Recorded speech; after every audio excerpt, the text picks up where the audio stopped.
Hey, this is Faith in Focus. Let's talk about New Year's resolutions. Now, immediately when I say that, half of you lean in and the other half of you want to scroll on, okay? But let's talk about it just a little bit. Are New Year's resolutions helpful? Well, here's what I think. Resolutions are helpful, period. The word resolution comes from the word resolute, just means to be settled about something, okay? To be resolved. And so we should always be resolved about everything we do in life, right?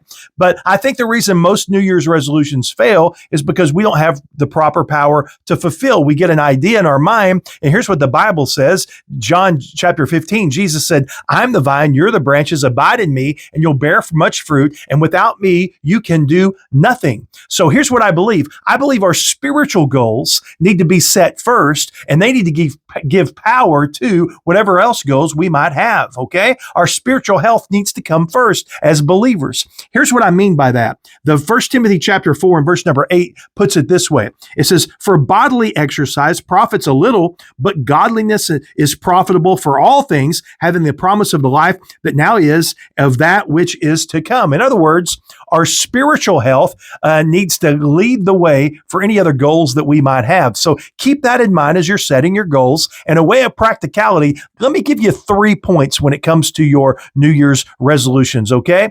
I've learned this over experience. Number one, write them down. What are your goals? Is it to pray more? Is it to be a witness? Is it your church attendance to be more faithful to that? Whatever your spiritual goals are, write those down. There's something that makes it much more clear between your brain and your fingers onto the paper that makes your goals much more clear, okay? So write those goals down. Number two, tell somebody you trust about those goals that you have. All right. Tell somebody. The Bible says there's safety in a multitude of counselors. And so find somebody who will get excited with you about your goals and will also keep you accountable. Okay. So write it down, find somebody to keep you accountable. And then number three, make sure that your goals are measurable. Okay. Make sure your goals are measurable.